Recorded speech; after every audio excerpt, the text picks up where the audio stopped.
The History Things podcast is brought to you by TR Historical, your one-stop shop for all your historical fan gear needs. Visit trhistorical.com and use the promo code HISTORYTHINGS to receive 10% off your next purchase. Thanks for listening. Now let's start the show.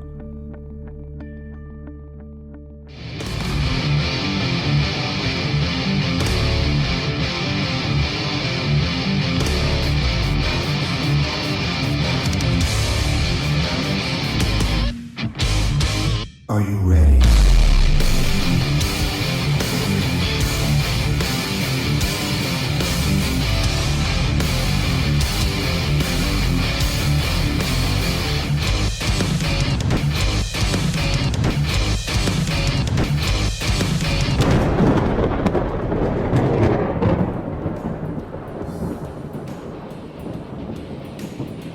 Hey everybody, welcome back to the History Things podcast, sponsored by TR Historical, your one-stop shop for all your historical fan gear needs. Shop trhistorical.com and use the promo code HISTORYTHINGS to get 10% off your next purchase.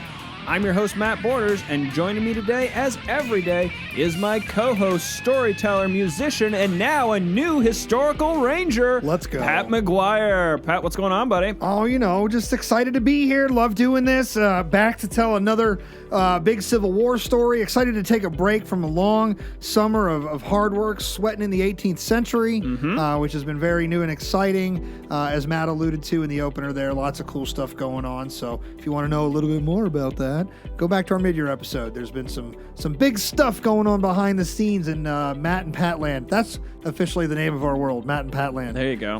Lots of cool stuff going on behind the scenes there. So, but what have you been up to, man? It's been a good season for you guys. Battle Anniversary went really well, so that was a lot of fun to play at your park, the top secret, undisclosed location site again. But what are you excited about before we get into today's topic? What are you excited about now that we're well into the second half of season 2. Right. We're in the middle of the Psalm cycle right now. We got some stuff, dude. Season 4 is already planned out and basically executed on. It is on the verge. That's right. We just became professionals. What are you excited about that's coming up for us? Well, I tell you what I'm excited about, Pat, is actually it merges very well with our discussion today. The fact that we're into the 160th cycle now for the American Civil War, and it's the 160th for 1862. So my bread and butter, my focus really the Maryland campaign, and then of course everything beyond that. That's right. So by the time this episode's coming out, we're on the front side of it still. So it's a good time to mention, get to our YouTube channel. There is a special thing we are doing this year for the 160th anniversary of the Battle of Antietam, the Maryland campaign as a whole. We have the not super regular, but just regular enough series From the Field, where Matt and I get out of the studio. We get on the grounds and we actually tell you the story from the place it happened. We show you the landscape. We show you the buildings.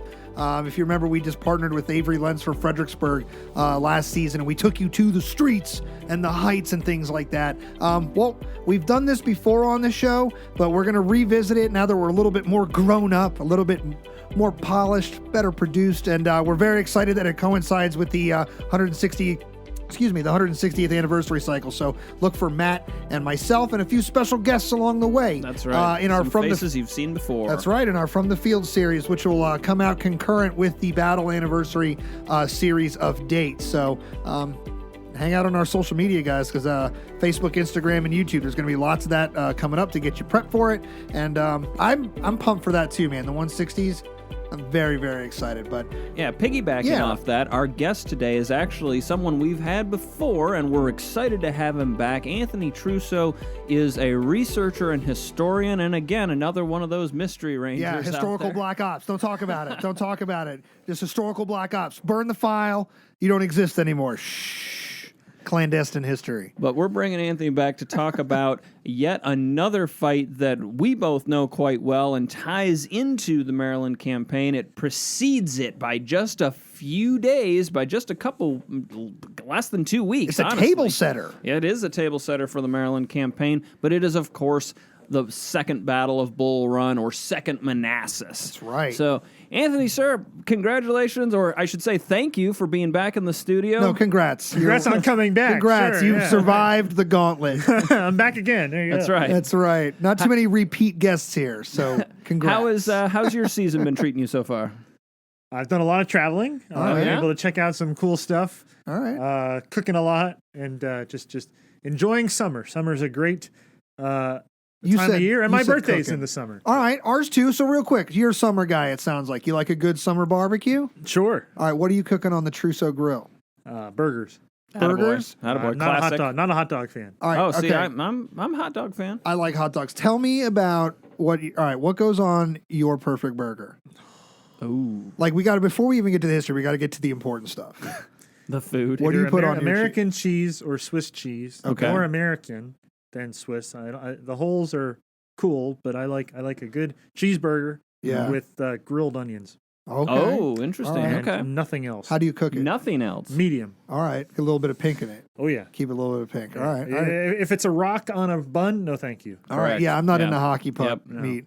Matt, what's on your burger? Medium rare. American cheese, lettuce, tomato, onions, mustard, ketchup, and potentially a egg. Irvin McDowell would approve of that. That's a feisty sandwich. There's a lot. The egg is great. So you just inspired me to pull a 1 and a 1A out. So I'm a 5-year-old child. I love just cheese and ketchup. Yeah, you do. Just cheese and ketchup only on a burger. It's delicious. It's perfect. Why add all the extra crap to ruin a perfect taste?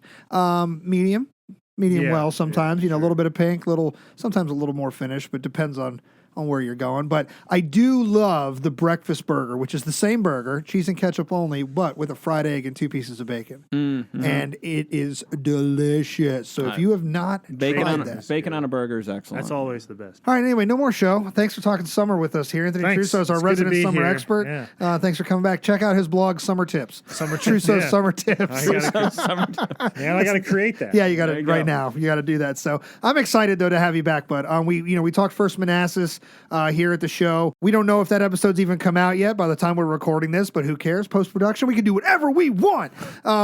But we were excited. We didn't catch that in the 160 cycle, but this one we're catching in the 160 cycle.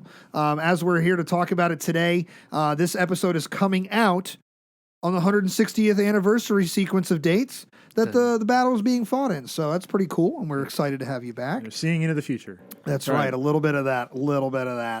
Matt's been talking about this one because it's very, very Maryland campaign setup, and we love context, and this is a good context one, right? Oh, it's absolutely. I do like that you said it's not Maryland campaign. Correct. It's its own. Yeah. It's Northern Virginia Yes. Yeah. But it's a setup. setup. Yes, but not. It is its It's own not thing. a part of the campaign. It is. It's the Northern Virginia campaign, and it is its own thing. It's got its own series of battles, but Second Bull Run, or again Second Manassas, is the culmination of this campaign. Wait, Yes. do people lump this into the Maryland campaign? I've heard it lumped in. It has been. Boo hiss. Get out of here. That's ridiculous. They're completely separate. Right. Yeah. The overall So- commanders are entirely different. Jesus Christ. Sorry, you made my brain explode. All right. So, Anthony, we've had a brutal first year and a half of the American Civil War in both the Eastern and Western theaters at this point. It's an understatement. Yes, an understatement. Understatement for sure. The federal forces in the Eastern theaters, at least by the spring of 62, are doing pretty well. Now, the campaign on the peninsula has been taking longer than the Lincoln administration would have preferred, but it does appear to be working. They have driven Confederate forces back to within 5 miles of their capital at Richmond, and I want you to pick it up from there. Well, thanks, Matt, and thanks for having me back. Absolutely. This is really fun. So yeah, we are. Our backs are to the wall. Our backs are to not ours, but the Army of Northern Virginia. The Confederate Army now has the word Virginia in it, so that's something. And it's also got a new commander. His name is Joseph Eggleston Johnston. Oh, wait, not really. We're in June of 1862 now, and he has been seriously wounded at a place called Seven Pines or Fair Oaks. Otherwise, you can visit it today. You've just got to pass through some TSA screening, and you'll end up on the Richmond International Airport's runways and tarmacs and what have you. So you can visit that battlefield, but Joe Johnston really. wasn't just wounded. That man was crushed by a massive shell fragment. yeah. And shot. He's very lucky that he survived that. Yeah. Well, then he gets replaced by an engineer, and then Jefferson Davis walks up the door and is like, "You're it." And you happens to be General Robert Edward Lee, who starts the war and charges some stuff down further south. Then he gets thrown into Western Virginia. Nice. Not West. Not there yet. Right. Not yet. And then he they're becomes, trying. he's an advisor for Jefferson Davis, and now he's in charge of, 60,000 plus soldiers outside of the Confederate capital. And he's got the worst job at that time. He's got a much larger army in front of him. I beg to differ. The best job. You know who had, I guess, Easy job. At this time, he's got the worst. But I was Yeah. saying several days prior, I would argue that Joe Johnston had the worst job. because your boss is here, basically Breathing down your neck. and Yeah. your boss is like a little bitch advisor who says yes to everything is here with him at the same time. Well, George Meade is going to have to learn something from that. George Meade handles it pretty well. Get this guy out of here. We make the case he stays with the army the rest of the way. Yeah, So, yeah. but no, I always love to just talk about that. Just because anybody who's ever been micromanaged, you think you know how you feel. Try being in the middle of a rebellion and having your rebel boss standing down your rebel back and staring and sweating. As Are you sure you want to do that? As Palpatine would say, do it. Do it. Star Wars references. Hey, Book of Boba Fett, Obi-Wan, whatever, May 25th, or whatever it is. But that's in the past when this thing comes out. Yeah. So Robert E. Lee's there, and he's got a pretty big army in front of him on the 1st of June, 1862. Granny Lee, as the soldiers are calling him. Nobody's got any luck in him or any trust or belief in this guy yet. Now, why is that? He's Because new. he's brand new, Yep. absolutely. But we oftentimes have this, as Pat's talked about before, this mythology behind Robert E. Lee. He's one of Right. the Confederate saints, and we think that he was just God on earth from the moment he showed up. But I'm glad you Thank you, touched on... Jubal Early. That's right. I'm glad that you touched on the Granny Lee or Spades Lee. Sure. He is brand new to the Army. They don't know who he is. He's been involved in 2 separate Confederate defeats out in Right. Western Virginia. And the fort that he designed has been obliterated. Right. Who's in Pulaski. command of the forces out in Western Virginia that beat him? The guy he's facing off against Yep. right now, well, not right now, but right now is shortly. in the 1st of June. Yeah. Exactly. And his name is, George Britton McClellan. there we go. Woo! Lil Mac. What's up, Lil Mac?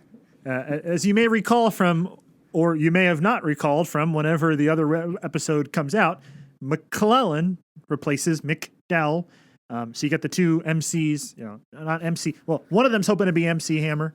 But What do you think McClellan puts on his cheeseburger? Oh, gosh. He ends up as governor of New Jersey, so I think he would need to appease the New Jersey voter and put eggplant or something. Gabagool. Wow. All right. So McClellan The country didn't like his hamburger toppings. They went with Lincoln's hamburger. That's choice. right. All American. Oh God, McClellan. So McClellan's got this army. McClellan. They're on the fringes of winning this war potentially. He's able to throw an army at Joe Johnston. He's there. He can feel it.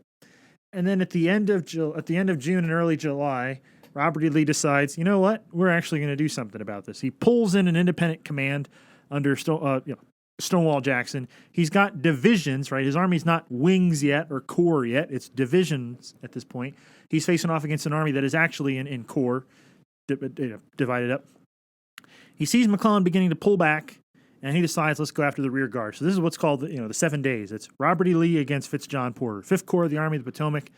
And in bloody battle after bloody battle over the course of a week, this small Confederate army is able to push back this much larger United States army.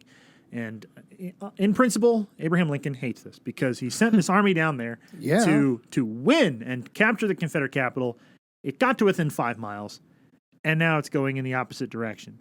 So we're in this July time frame as this is going on, and Abraham Lincoln realizes that he's got an army down there under McClellan that's not fulfilling its goal. He's got disparate commands spread out throughout Northern Virginia, through Central Virginia, through the Shenandoah Valley. Let's pull these disparate commands together and create a fighting force that is going to be able to crush any hope for Confederate success in Central and Northern Virginia. And so he's going to pull these 3 corps, the corps under Franz Sigel, a corps under John C. Fremont. Nathaniel Banks. Mm-hmm. Fremont, then Sigel. Fremont leaves after some situations happen. And the 3rd Corps under McDowell. And he's going to put all these corps together under the command of a Western-based officer named John Pope. John Pope is an anti-slavery man. Abraham Lincoln slowly becoming that. He's a Republican, which the administration is.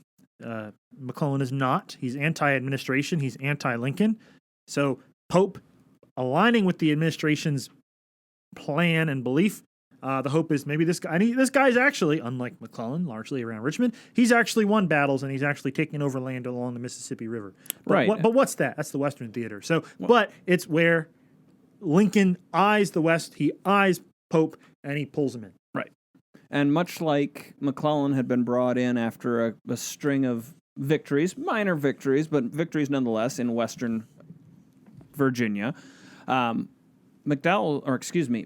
is going to be brought in after this victory at Island number 10, exactly, which a lot of us don't. Otherwise known as what? Right, exactly. A lot of us are not familiar with that, but you're absolutely right. It's a victory. Yep. It's capturing territory, and it's working its way down the Mississippi River. That's what matters. It's the steps down the river that's going to be opening up towards things like the larger Vicksburg campaign later on, so forth and so on. Yeah, so Pope is given this command. Now it's important to step back here and look at the armies that are involved in Virginia. You have the Confederate Army of Northern Virginia facing off against the United States Army of the Potomac. So what are we going to name this new force? Well, let's call it the Army of Virginia, because that worked confusing already. And let's throw a guy named Irvin McDowell into this army. So you have John Pope put together, and his mandate from Abraham Lincoln is to strike southbound from the Washington, D.C., Culpeper area, attacking the rail line, attacking the O&A, attacking the Central Virginia Railroad, and basically causing hell for Lee up in the Central Virginia area, and if possible, strike south at Lee from the north so that Lee has to deal with 2 armies, and as he's dealing with 2 armies, fighting a 2-front war, and maybe McClellan can swing in with that left hook. Will it happen? Well, let's tune in and find out over the rest of this episode. I'll give you the sales pitch, but obviously it doesn't work. And here's what happens. As Pope strikes southbound, Robert E. Lee sees that he's going to have to fight a 2-front war. By this point, he has reorganized. Let's talk about the Confederates for a little bit. A guy that's a nobody now has become a somebody in pushing this much larger United States Army away from the Confederate capital. And in doing so, he now pieces together what becomes the Army of Northern Virginia, what becomes this great army, these 2 great armies later on. The Army of Northern Virginia, Army of the Potomac's getting there, but Lee's going to beat them to the punch in terms of fame, until Grant shows up 2 years later. But Lee's going to divide his army into 2 wings, giving the left wing, roughly 20+ thousand men, under the command of Thomas Jonathan Stonewall Jackson. The right wing is going to go to James Longstreet. Combine them, you got a cavalry division as well. Combine them, you're looking at 55 to 60+ thousand people. Pope has a force of about 40 to 50,000 coming down from the north. And you've got McClellan with over 100,000 men threatening from the east. So what Lee does is he divides his army in half. He sends Jackson to the north to strike against Pope, and he keeps Longstreet and Richmond to face off against McClellan. The first week of August is the first big clash between Pope and Jackson at a battle called Cedar Mountain. It's Nathaniel Prentice Banks' 2nd Corps, Army of Virginia, against the left wing of the Army of Northern Virginia. And it looks like it's going to be a big Federal victory. Yeah, Banks almost has a blowout. And then A.P. Hill shows up, and Oh, wasn't sick today? No. Oh. And Jack, the story with which disease do I have today? Anyway, so Jesus Christ. right. Gonorrhea Jeopardy. But let me. I'm going to redo that thing. So you got to send me a rough cut of that. There you go. Yeah. So let me pull back. Yeah. Matt, let Matt ask a question about get me into Cedar Mountain. Get me into Cedar Mountain. Pivot. Hold on. Let's pretend and cut. Okay, here we go. Right. Here we go. I just flew out freewheeling. No, that was great. Dude, that's good because it's true. Yeah. You know, it's funny because it's true. All right, let's so Lee's- get me to Cedar Mountain. Yeah, let's get on Cedar Mountain. Lee's and off divided of, his AP army. Hill. He's got the two wings.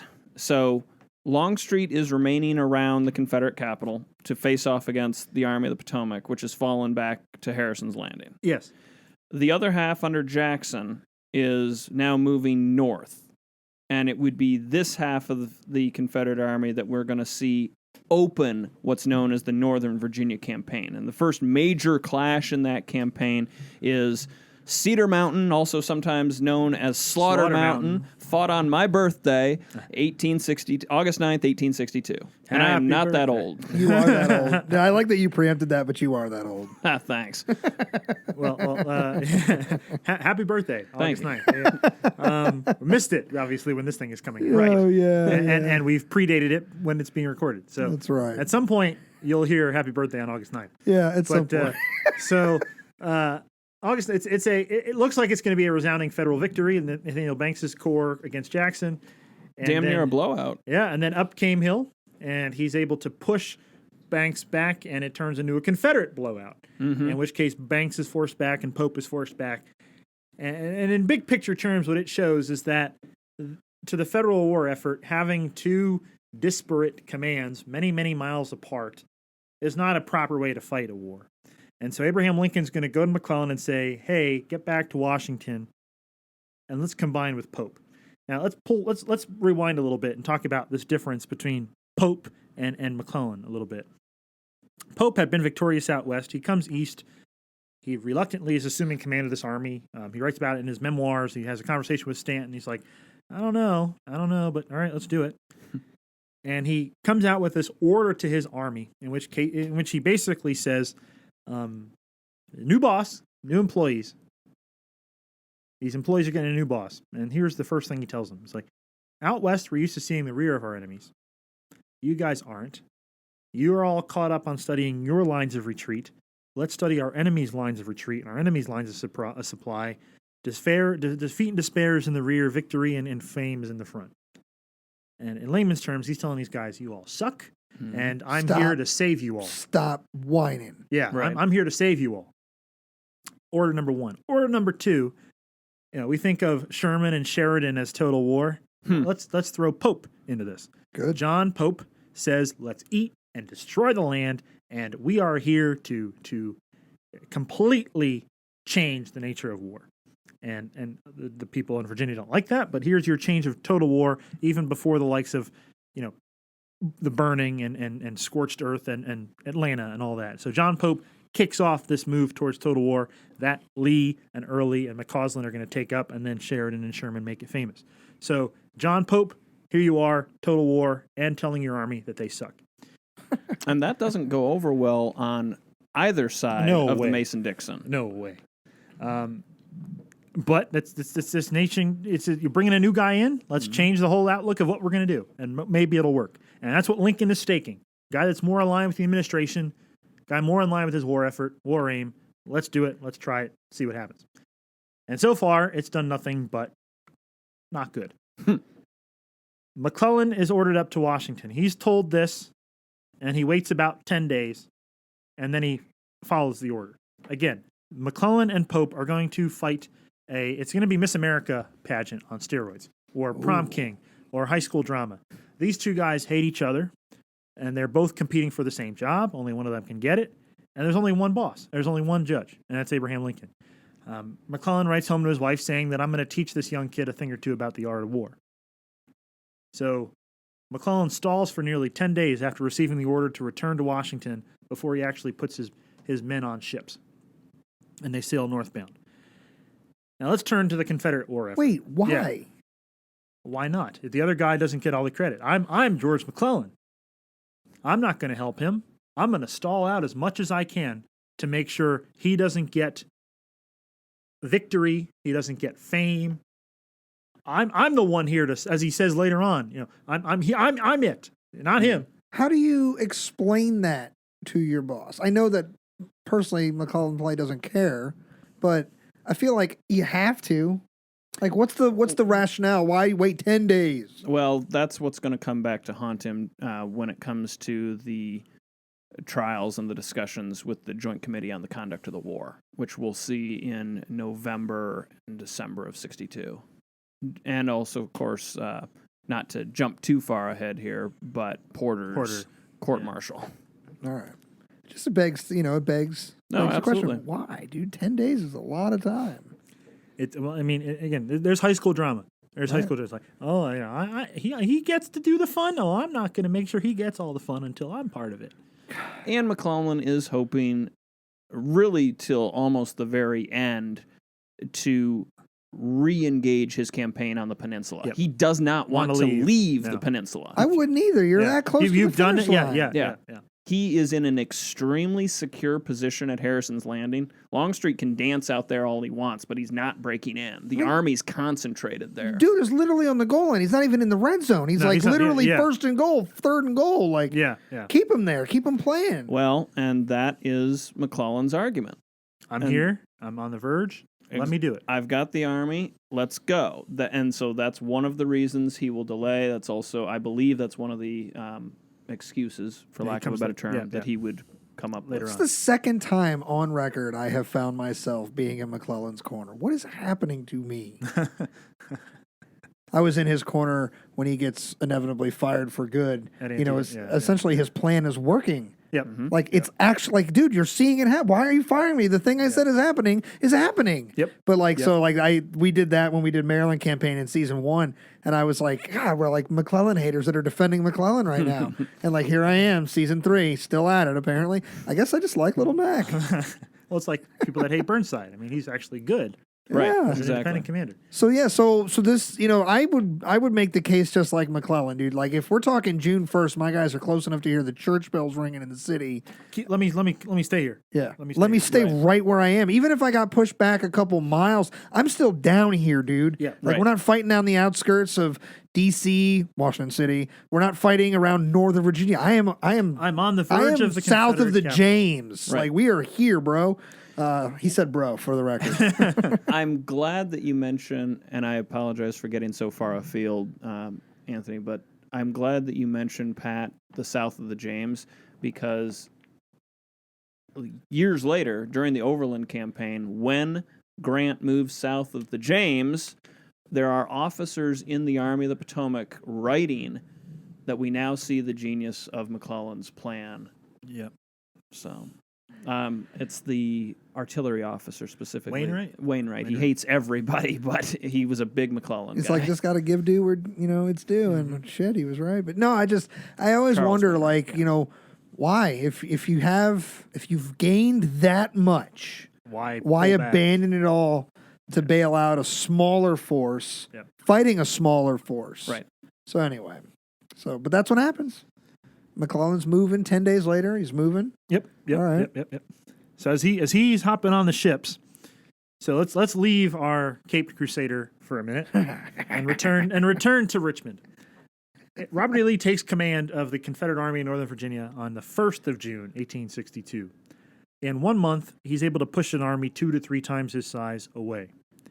He realizes the threat coming in from the north. He divides his army to deal with that threat.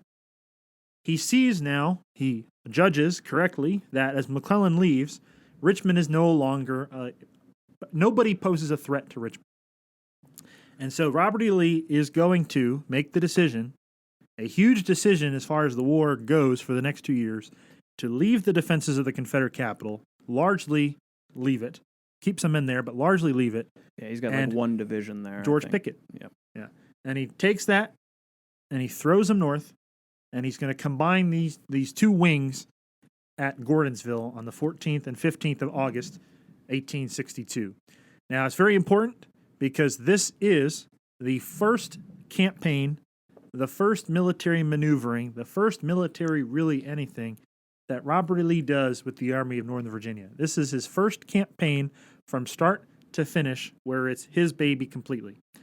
You can't say that about the stuff around Richmond because he didn't start it. Right. He only ended it. Right. Yep. Here is Lee's first chance to show the Confederate public who he is, to show his soldiers who he is, to show Jeff Davis who he is.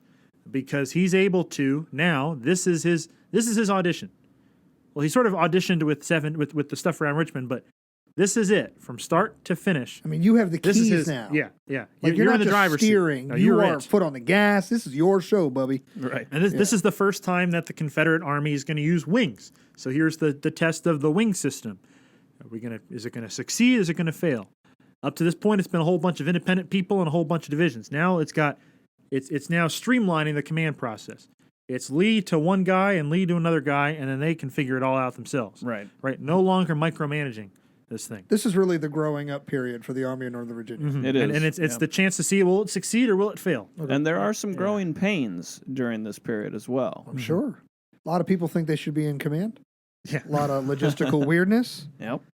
So Lee pulls into Gordonsville, 14th, 15th of August of 1862. And from there, as he combines his army, John Pope now begins to push south again. Lee begins to push north, and they are going to locate themselves on the north bank and the south bank of the Rappahannock River. And they're going to each basically hoping for the other side to blink a little bit. They're going to maneuver a little.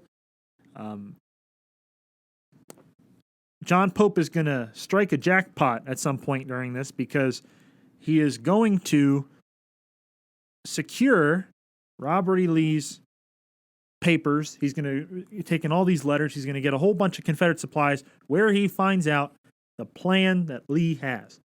And it's just to basically park himself there, get across at some point, and take the war north of the river. But he now knows Robert E. Lee's plan. Wait, I've heard this story before. Yeah, you have. On the flip side, Lee then decides, well, I'm going to send Jeb Stuart north of the Rappahannock and cause a little raid. And he raids, and what does he find? He finds John Pope's papers, and he finds John Pope's uniform, dress Right. coat.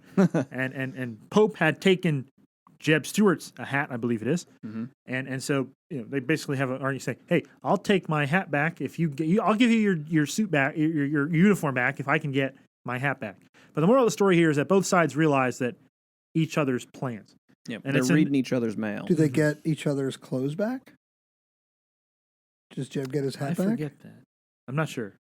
I'm going to be honest and say I'm not sure. That's good. Somebody out there in the peanut gallery, please let us know. Did Jeb hashtag where's Jeb's hat? Did Where's he get Jeb's his hat? So as this is going on, let's go into the sky here for a second and look at what's going on in D.C. and look at what's going on primarily at a place called Aquia Landing.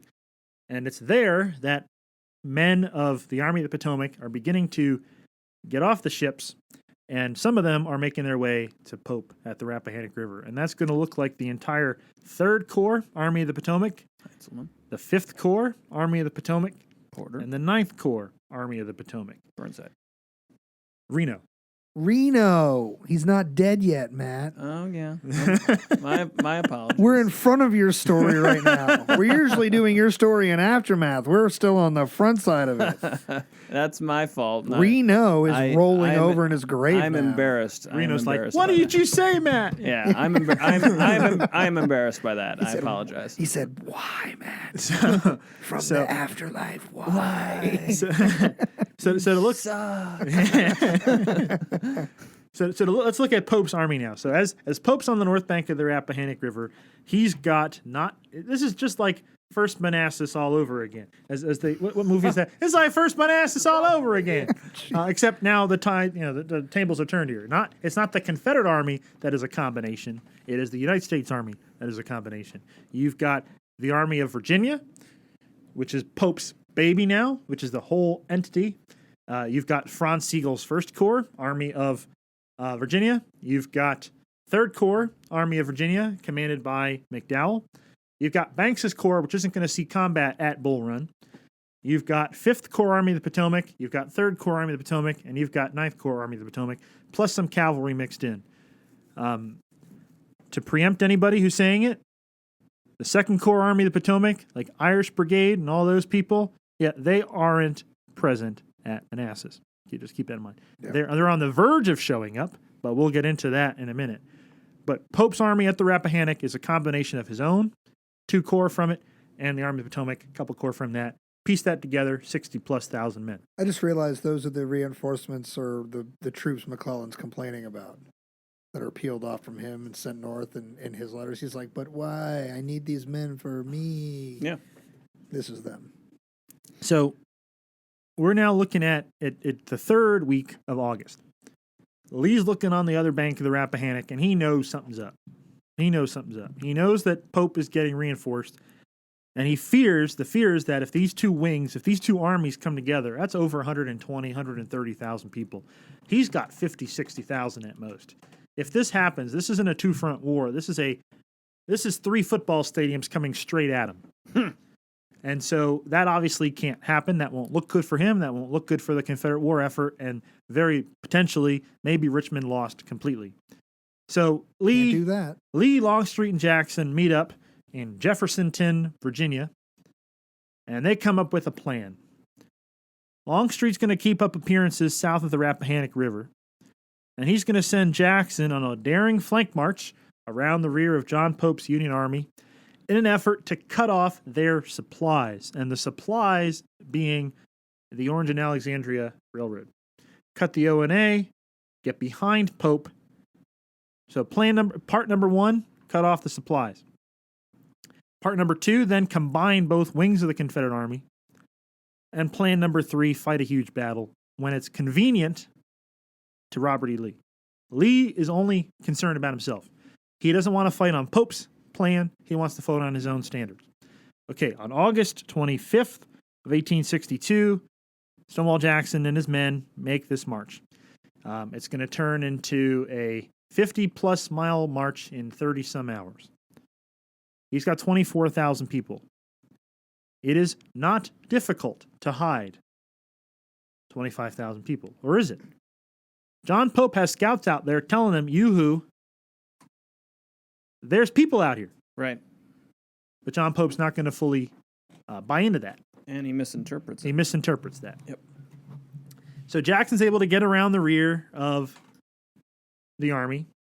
And what does rear look like? Well, he gets 20 miles behind John Pope. 20 miles behind the Rappahannock River. What that looks like is Bristow Station, which sits along the Orange and Alexandria Railroad. He gets there, and he cuts the railroad at Bristow Station. When he arrives there, he then turns northbound up the Bristow, and on the 26th, 27th of August, Stonewall Jackson is able to capture the prized railroad depot at Manassas, which is John Pope's supplies. That's his supply base. He's able to capture it, and it's unguarded largely. Mm-hmm. There's a couple of men, 2 21st regiments from North Carolina and Georgia, and some cavalry, totally under command of Isaac Trimble and Jeb Stuart, capture the railroad junction. Jackson's men continue to flood in. There's an attempt by a brigade of New Jerseyans under a guy named Taylor to push back against Jackson, but they're basically slaughtered and forced out. What's Taylor's Trimble's command strength right here? Sorry to He's a interrupt. brigade commander. Oh, so he's got one brigade? Stop Yes. it. God, give me one regiment. Yeah, so I was just asking, what's his command strength? Well, Freaking here at Manassas, he's like, sir, give me 2 regiments, and I will take that junction. That's what and he just stood there. Yeah. Except Jackson didn't. He was like, yeah, sure. All right, well, Go ahead, take yeah, it. no, but that's why I asked. What's his? So I guess I have one brigade here. Okay, I have 1 brigade, and I will take that Yeah, junction. demi brigade of 2 regiments. Rest in peace, He did Morgan it. Shepherd. You're He a boss. does it. Yep. Rest in peace. So they capture the railroad junction, and so this gives a chance for half the Confederate Army to turn into college students for a full day. Yeah. And have a huge Good party. description. They have a huge party there. I Yep. mean, it's every type of drink and food you've ever dreamed of, just sitting there ripe for the taking. Jackson says that the thing he fears most in the enemy is whiskey, and there it is. He attempts to cut open the barrels and bear it out, but his men get to the food and drink beforehand. Some Texans talk about the French mustards that they had there. Some men actually go and take whatever they can, and then as they're marching out of Manassas Junction, divvying it up and making money by selling it to their comrades. So, moral of the story, there's a full 12-hour rager over there in Manassas Junction. And then Jackson, to make sure Pope doesn't get his supplies back, burns the thing to the ground and then takes off.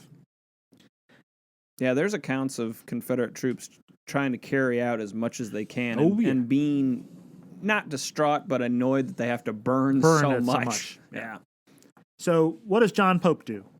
He now begins to pull his men off of the Rappahannock River to move in search of Jackson. Now place yourself in John Pope's shoes. There's an enemy 20 miles behind you. Not only that, it's Stonewall Jackson. Now, I'm auditioning for this role.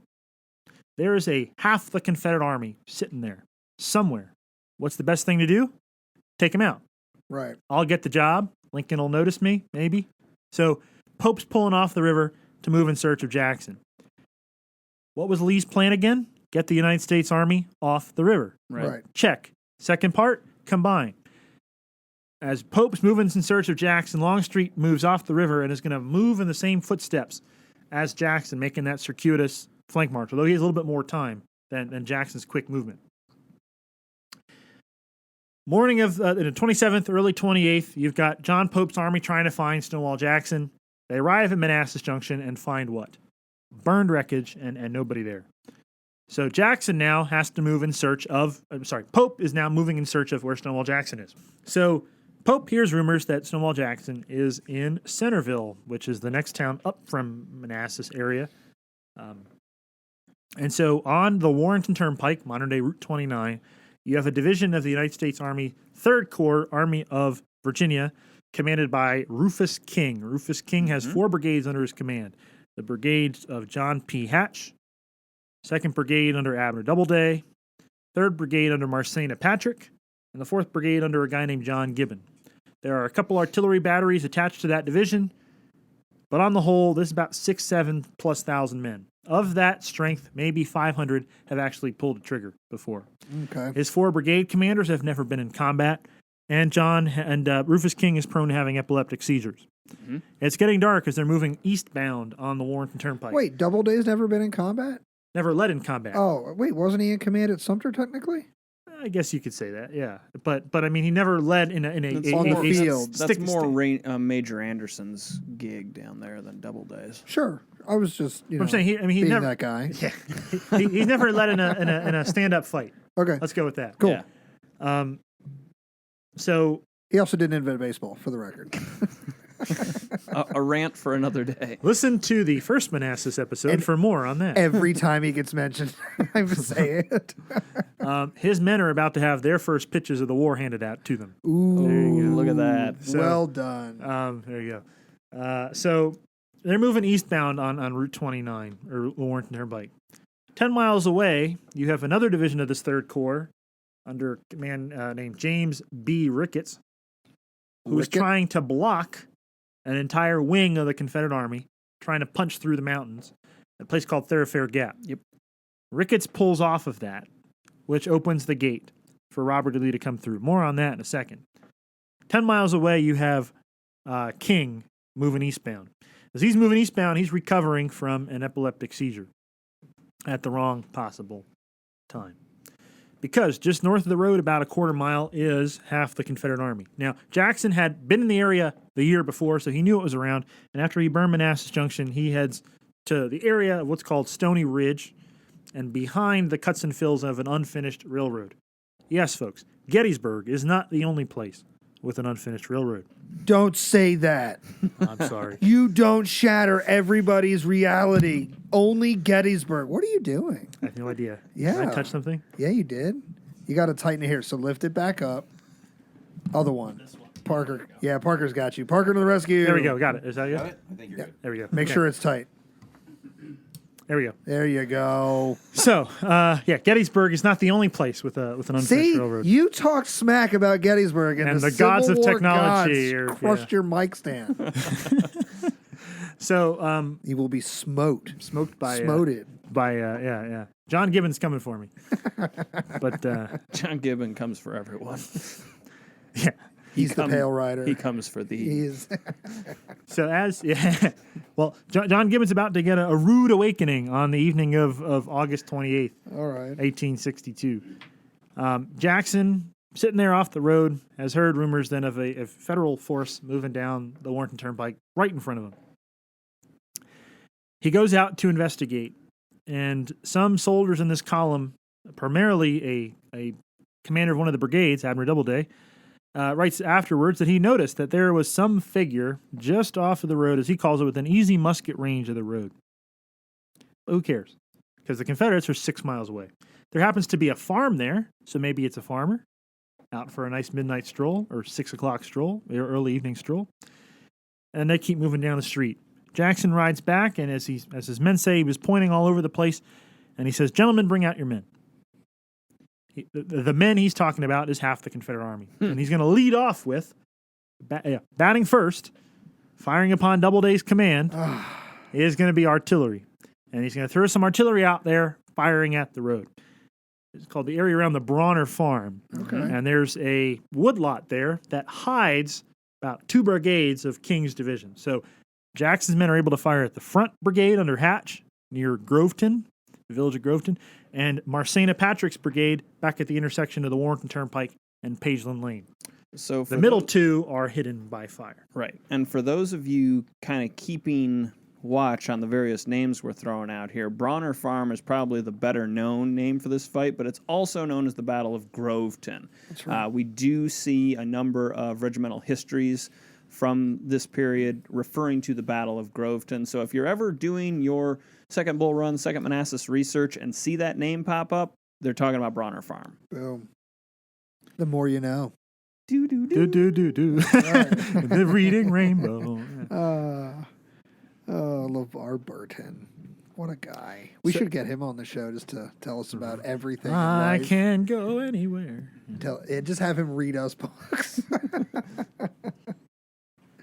All right. So, one of the things that I like to think about right now is that the way the Federal Army is moving at the moment is a kind of a common thing throughout the whole war. You have moving an army is a massive logistical feat.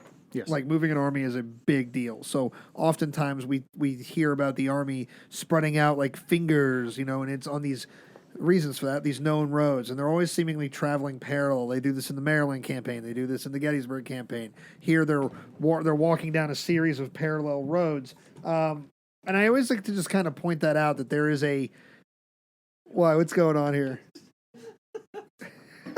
Our guest is getting away into the fridge. I always like to point it out that, if you're looking from a 30,000 foot straight down view, we got these multiple federal columns sort of moving like fingers on a glove. And I'm trying to remember who did the Sprite commercials when we were growing up. Oh, a bunch of But there was celebrities. like one big one. It was a basketball player, and I'll think about it when this is over, but Sprite's real refreshing, isn't it? I'm back. Isn't it refreshing? So what do you think? Do you think McClellan likes a Coke or a Sprite with a burger? He's what? He's a root beer guy. They're He'll keep both saying- both Coke and Pepsi He'll keep are saying, Confederate drinks. They're Confederate. So this Coke is not enough. I need another. Look, I don't mind most Confederate things more. getting shut down, but there's a part of me that's like, don't draw attention to Coca-Cola. I love Coca-Cola. Give me more. I want to be sponsored by Coca-Cola one day. The History Things podcast sponsored by Coca-Cola. Yeah, we made it. We're out, sir. That no, would be great. we need more. There's like a weird part of me that's like, don't draw Confederate attention to Coca-Cola. It's delicious. But it was made by Confederate officer, as was Pepsi. So there you go. The Army of Northern Virginia, sponsored by Fanta made by Nazis, guys. Apparently soft drinks made by bad folk. the Army of the Potomac, sponsored by We Want More. We want more. big ass flag with a Coke logo on You it. can do. What's the? Is there a company that has a slogan? More is or more is better or whatever. I don't know. I know that Mercedes is the best or nothing. Yeah. Which is not the same, but No, it's not. anyway. All right, so look, we're moving down the street, moving on up. there's about we're 5 moving minutes down to go. all the parallel roads, Warrenton Turnpike, things like that. Elements of blanking on the command are moving up the Warrenton Turnpike. They're the ones that are right in front of the Bronner Farm, where this whole shindig is about to kick off. Gets going here in a moment. So, Yeah. I guess let's take us into that moment. Okay. So we've got Rufus King moving down the street, or not him because he's recovering. Big booms going off to the north side of the road, and again, this is the first time these guys are seeing combat. And some men are described as having lost their heads and jump into both sides of the road to get cover. John Gibbon, let's return to him, commander of the 2nd Brigade in line that night. Or 3rd, I forget. Don't quote me on that, but he's in line. He's not at the back and he's not at the front. Google it. Yeah, so Gibbon is a trained artillerist. He wrote a manual for the United States Army on artillery, and he notices that the horses to the north are presenting their flanks to him, which he takes as guys going into battery. And he makes the decision, well, him and Doubleday, they go to King, and King's like, recovering, so it's like, not the right man to go to at the moment. Sure. So Doubleday and Gibbon have a conversation, and Doubleday's the senior officer in this conversation, but it's Gibbon who makes the decision to say, I'm doing it.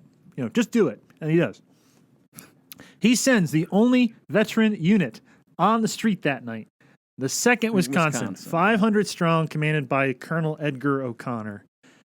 O'Connor's in his mid-20s, late 20s. He's in his 20s. And whatever defines as mid and late, who knows, but he's in his 20s. And they make the decision to go off the road. The goal is to take out these cannons. As they come across the road, he sends his skirmishers out. And instead of just seeing cannons, they see a whole bunch of screaming and hollering guys in gray and butternut coming straight at them. And that happens to be the Stonewall Brigade coming straight at them.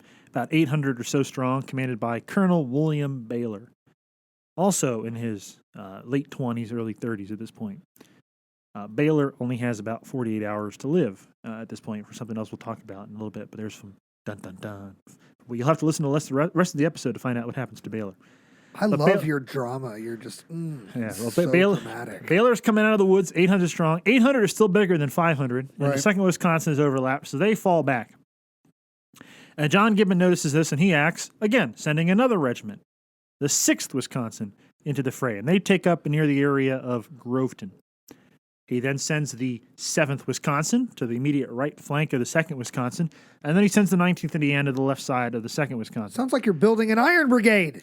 Not yet. I know. We got to get to that town. We got to get to the mountains of Maryland for that. But the elements, the ingredients are in the soup at this point. This is the first time these guys are totally seeing combat. Gibbon's Western men are now all on the field. That's together, right. Yeah.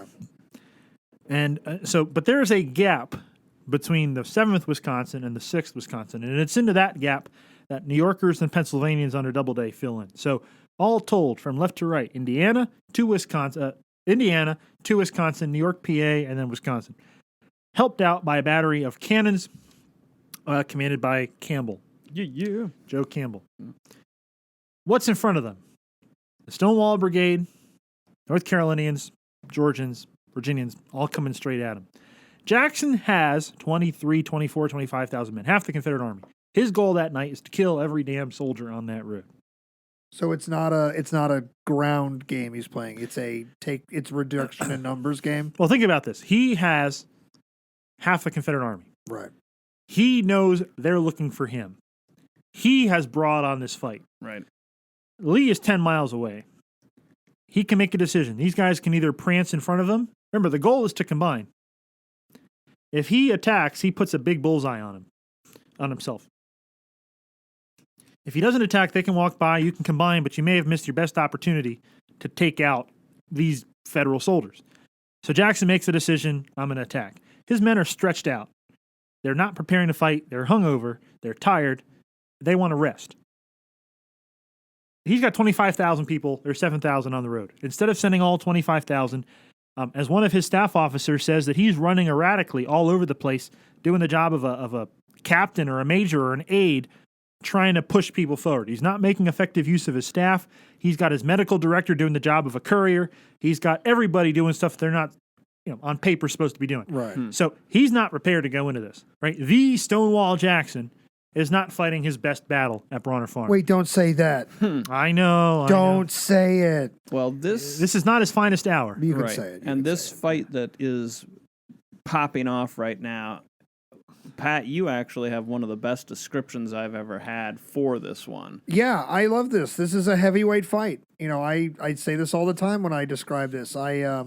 I grew up watching my favorite, what I think is one of the best generations of heavyweight fighters, and one of the fights that always stuck out in my mind was the Bo Holyfield series, Riddick Bowe, Evander Holyfield, and I remember specifically in Bo Holyfield 2, there was a moment there where it seemed like neither of these guys really cared about blocking the other's blow, and they were just they were just pummeling each other with these devastating right hands. And so here in this wooded lot, you know, if you go there to the Bronner Farm site today, you know, there's a nice clear section from the Warrenton Turnpike up to the farm that you can see. But the majority of the fighting is going to happen just slightly off center to that over in the wooded area and things like that. But essentially you have a heavyweight fight between the Stonewall Brigade, who taking all the shots at them at First Manassas that I do and things like that. By this point, they've earned their nickname. Stonewall Brigade has fought.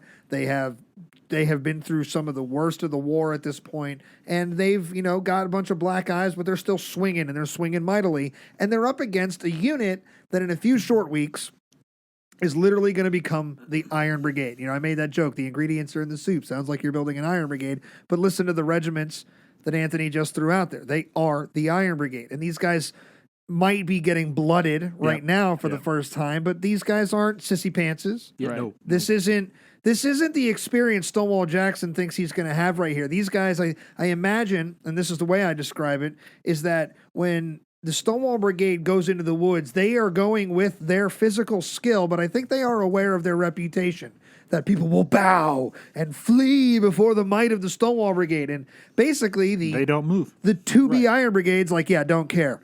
Yeah. Bang, punch you in the mouth. And then it's like, did you just... What did you do? Nobody makes me bleed my own blood. And that's basically what happens. And then for 2 hours, what is it, like 3 hours? Two-ish hours. Yeah, there is just nothing but devastating gunfire that happens 80-ish yards apart. Stupid close. Nobody blinking. It's just pound it. And the only reason this ends, the sun goes down. Yeah, that's it. Exactly. And so for me, if you were to say, and thanks for teeing that up, Matt, because I do love talking about it this way, but if you were asking me what that fight was like at the Bronner Farm, imagine literally just two boxers, heavyweight style, blow after blow, nobody blocking, nobody blinking, nobody getting knocked out, and somebody rings an arbitrary bell, and that's what ends the fighting. Right. And it's just wild to think about. And, you know, for Jackson, personally, I think up at the higher command level, I think he's like, whoa, I wasn't prepared for that to go that way. No. I think he thought they were going to rush him right out of the woods. Well, and to be perfectly honest, he is catching a division in a column of march. Yeah. And he potentially could have crushed that. I don't think anybody was prepared on the Confederate side for that sort of counter. If they were, they'd be lying. Yeah. Right. Yeah. Exactly. So to get down to the actual soldier perspective, if you will, jump over to the 19th Indiana. First time these guys are in combat again. Second Wisconsin's it. 19th Indiana, there's a soldier named Second Wisconsin's like, this is familiar. I've been here before. So this guy describes this is, you know, they're running through the yard of the Bronner farmhouse itself. They form a line, and he describes that he shoots about 10 times, and then feels something hit his collarbone. Thinks nothing of it. Black and blue, keep shooting. Shoots about 20 times, as he says, and then he begins to be bleeding profusely. And he turns and he begins to move his way back toward the Warrenton Turnpike. And he takes off, you know, as he's shedding as he's walking. As he's like, I'm probably passing out or about to die. And he ends up passing out, and all he says left was he had his canteen with him. And he wakes up the next morning to get captured, and he ends up living, but he's seriously shot right through the neck, bleeding out as he's walking. Jackson, again, as you're all talking about, Jackson's goal is to, just pummel these guys into submission. But he's not able to do that. Right. 3 times the Confederates attempt to charge across the area where the 7th Wisconsin and the 6th Wisconsin are. They get really, really close. One Confederate soldier describes that up-close combat as saying that, it was just like a perfect execution. Their line dropping. One soldier from Wisconsin said it was just like mowing down grass. As they're charging across this field, you can kill it 300 yards. Yeah. This is 80 yards. And less. Yeah. As you're getting closer and closer and closer. Jackson attempts to flank the position. He throws a brigade under a man named Tolliver, and he throws an artillerist named John Pelham. Pelham says he gets to within 50 or so yards of the United States line. I don't know. But, hey, 20-year-olds will be 20s, guys in their mid-20s or whatever. Pelham, you'll have a moment coming up. Just wait. There's a soldier in the 10th Virginia who wrote saying that, oh, to God, it would stop. And he's listening to all this hell breaking loose. And the 10th Virginia is part of this flanking maneuver. And the sun goes down, and yes, oh, to God, it does stop. It does stop. And for him, it does stop as well. The guy that was just resting a couple minutes ago dies in that. And so it's just, it's 2 hours of a battle that could have never happened, may have never happened. But 2 hours, 30-plus men a minute, killed and wounded.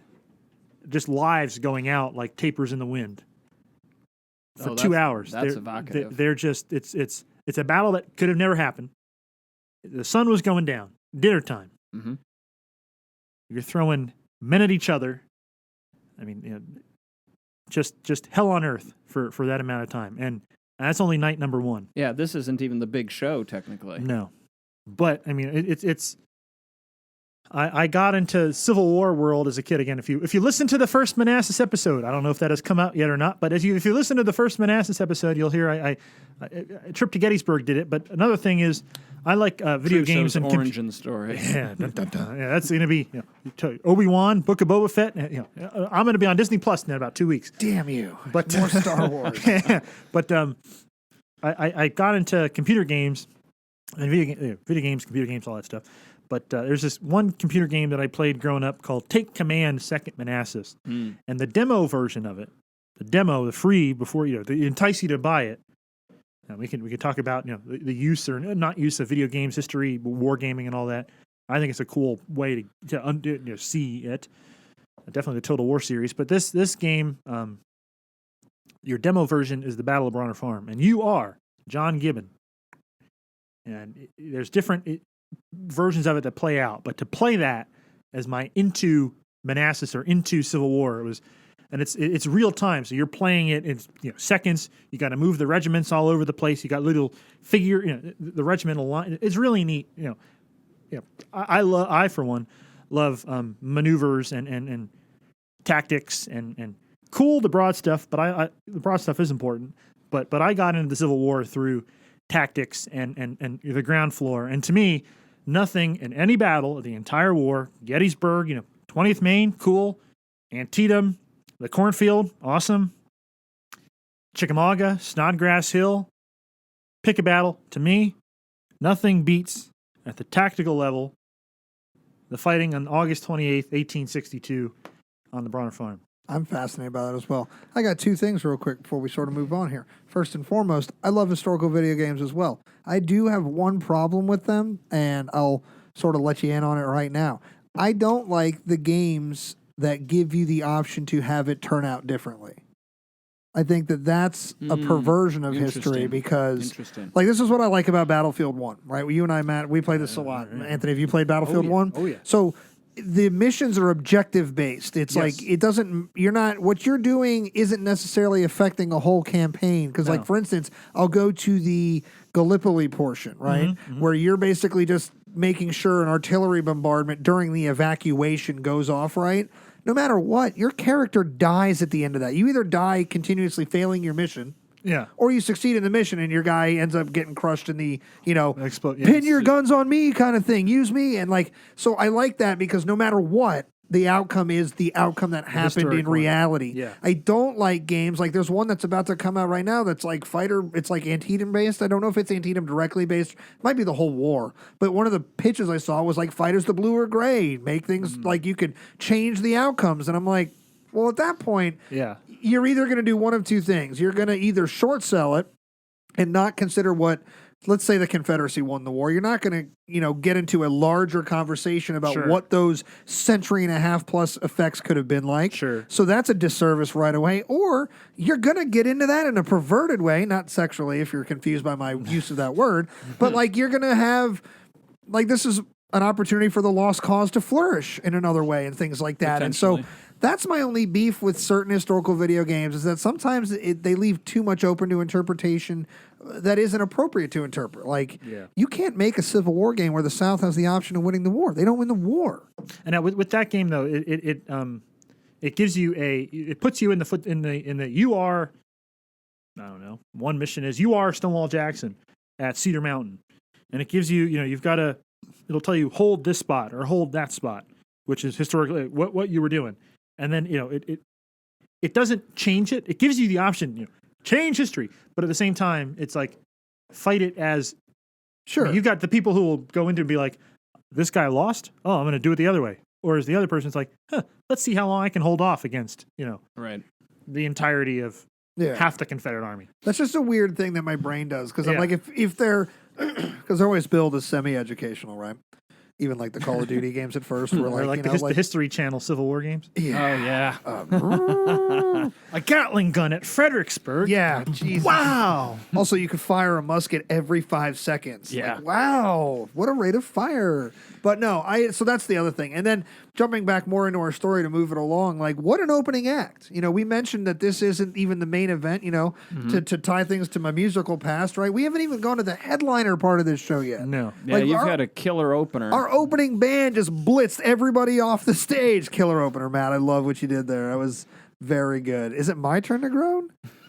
Oh. Well, you're the one with musical experience. I groan at that too. But no, the opener, the prologue to the real fight here is kicking off. Is basically its own main event. I mean, this is wild. So I think that can't be understated, the violence that takes place on the Bronner farm. And I mean, some people split the Battle of Second Manassas into Bronner Farm. Yep. And then the rest. Yeah.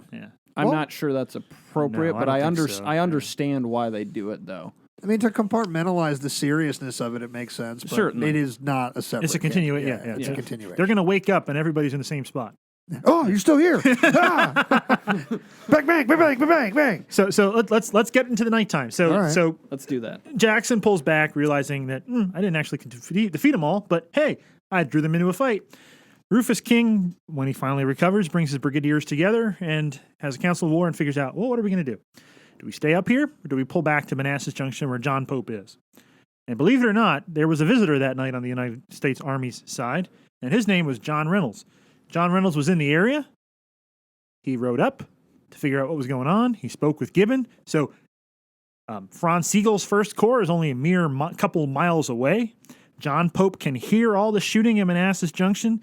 So there is an understanding on the part of the Federal High Command what's going on. They know that the battle has kicked off. And King, the decision is made to pull back, which is going to harm Pope's army for the rest of the battle, because that pull back helps to open that door for Longstreet to come together. Gibbon is upset at this. He rides back to Pope and tells him, hey, we're pulling back. And Pope's like, no, what? I wish you wouldn't. Why? Yeah. So as the sun rises, Franz Sigel, First Corps Army of Virginia, you're back on the old Bull Run battlefield. Henry Hill, Buck Hill, Matthews Hill, Dogan Ridge, Chin Ridge, all these names that make sense in the first battle will now get even more famous in the second. Jackson is along the cuts and fills of the unfinished railroad, a couple mile long line, really a nice trench. For those of you, it's not really a trench. It's a great defensive position. Sure. Mm-hmm. There are some places where there's no cut and that it's just flat because they didn't need to cut into the ground for the railroad, but there's no ties, so there's no fear of derailment. So that's a bad joke, but we'll see if either side's plans get derailed in the next little bit. Wow. So 2 of them. It must be Tuesday. 2 for Tuesday. It's not Tuesday. Hey, there's no more trains coming into Manassas because the Confederates overturned a whole bunch of them. Yeah. But and there is a battle at Bristow Station. I forgot on the evening of on the 27th between Joe Hooker and Richard Ewell, which is a county site down there. A really cool site. Everybody at Bristow Station was about to be furious that you didn't mention them, and now they're like, all right, everybody, hands off the red buttons. We don't need to go nuclear now. So, take a breath. Take a breath. We see you, Bristow Station. Jesus. Cool couple miles of trails over there. Come on the show sometime. So, Franz Sigel is attacking. John Pope's not yet up, but the goal is to attack the unfinished railroad. And there are attacks made throughout the day on August 29th against Jackson's position along the unfinished railroad. There is some success to the far left end of it, where Maxie Gregg's South Carolina Brigade is. The pirate hat. Hell yeah. He only has a couple more months to live. Oh, Correct. that's true. And he never settled his differences with General Jackson. This is actually where some of those differences come into play. But So there's attack after attack made up in that area. The most successful of the attacks happens later in the day when one-armed Phil Kearny shows up. Yeah, he does. And it breaks through momentarily up there, but Yep. but is forced back pretty quick because late in the day and unorganized. John Pope arrives later on, makes his headquarters up on Buck Hill, just behind the ye old stone house over there at the intersection of the Sudley Road and the Warrenton Turnpike. Although, if you would believe others, he makes his headquarters where his hindquarters are. Why are you not making a big deal about Phil Kearny? He's got Jersey connections. I know. You've made a big deal about all the other Jersey connections. We'll get to him in a little bit. Okay. He gets more famous in a couple of days. yes, he does. I'm sorry, but so yeah, more on that when we get to the mall. But anyway, so hey, yeah, there not many acres there. So That's good. the big attack. So there's a momentary breakthrough of the Confederate line further along it, further to its right or its center, when a guy named Cuvier Grover, men from New England, do something that, believe it or not, happened before Gettysburg. Wait. Don't say it, but please do say it. A bayonet attack. What? A charge through the Confederate Chamberlain, line. take it back. Chamberlain invented that. Actually, the French did. Yeah. No, never in time and space has a bayonet attack ever been ordered before Chamberlain thought of it on Round Top. Well, Swinging like a but as another thing, the Confederates at the Round Top were out of ammunition and were on the verge of falling back. This was a legitimate Confederate defense that Grover broke through. All right. So Just, it was in that sense, it was a more successful bayonet attack. it was a more legitimate. not against a force that was already falling back. Oh, you ran down some surrendering Confederates, Chamberlain. Interesting. This one actually broke through a full line. Dude, our Gettysburg listeners are seething right now. Like, we probably just lost half our Gettysburg audience. They're like, we're done. They're writing letters to Matt. Matt's going to text me, and he's going to be like, did you piss off all our listeners? Yes, we did. So, but that, of course, is unsupported and uncoordinated. And then Yeah. Jackson has a defense in depth, so it's not just one line, it's multiple lines, and that's quickly repulsed. But all of this is to say that the attacks along the unfinished railroad on the afternoon, the morning, or early afternoon late afternoon of August 29th is not the big show. This is the diversion. The big show is supposed to be a large turning movement or flank march commanded by Fitzjohn Porter, McClellan's best friend. Porter is a McClellan man in a Pope army, in a anti-McClellan army, if you think of it that way, in terms of command structure. Guy that wants the job from McClellan. Pope and Porter. Porter doesn't like McClellan. Porter doesn't like Pope. Porter has written some letters calling Pope an ass. Right. So there's already animosity there. And Porter and McDowell are hanging out away from the main field. And there's an order given. It's called the Joint Order, which is basically simplified here. It's basically to go out and attack, follow the mission of the order, stop, turn around, and come back. So go, stop, come back. Sounds very military. And if you need to change, if situation changes that you need to disregard this order, do it. Okay, so Porter goes, and he stops. And he looks in front of him. Objective one. Check. And he sees a whole bunch of dust clouds. It's like, what the hell could that be? Well, let's rewind the calendar. On the evening of the 28th, as King left, the next morning, John Reynolds' Pennsylvania reserves are hanging out in the area near the Bronner Farm. And they see people moving their way, so they pull back. And what these people are is the other half of the Confederate Army. So James Longstreet is showing up. And Longstreet and Lee are together. And these dust clouds are Jeb Stuart or some cavalry riding back and forth, kicking up dirt, dragging twigs and branches and stuff behind them to kick up the dirt. And so as they're doing that, To make it look like they're a bigger force? correct. Ooh, subterfuge. So Longstreet's arriving, and Lee goes to Longstreet and says the same thing Pope wants Porter to do, which is attack. Well, Longstreet's arriving. He looks in front of him, and what does he see? Why are there Union soldiers over there? So he goes back to Lee, and it takes a while for Lee. It takes a while for all the changes of command to be like, there's actually people over there, and then they go up. Oh, there's actually people over there. Oh wait, there are. That's going on the Confederate side. Right. Pope is misinterpreting it and doesn't want to believe what's going on. He hoped that Porter was going to swing around and hit the flank of the Confederate army. Instead, he's running into that other part of the Confederate army. And so by the later night, early morning, now we're into the 30th, Pope orders Porter to leave that location and come back to the main battlefield. And what that does is seals Lee's mission number 2 combined. Check. So we have drawn Pope off the river, and we have combined. What's the third one? Fight a battle on Robert E. Lee's terms. Is this battle looking like it's on Lee's terms? Well, they're together in a giant open pair of jaws, and their enemy's in the middle. Let's snap the jaws shut. Yeah. Lee goes to Longstreet and says, I want you to attack. Longstreet's like, not yet. Wait. So now we're into the night of August 29th, near twilight, and Lee compromises with Longstreet and says, okay, instead of an attack, let's do a reconnaissance in force. And instead of just sending a little bit of people, let's actually send nearly your entire wing. He's like, wait, that's an attack. He's like, shh. It's like, shut up. You don't know.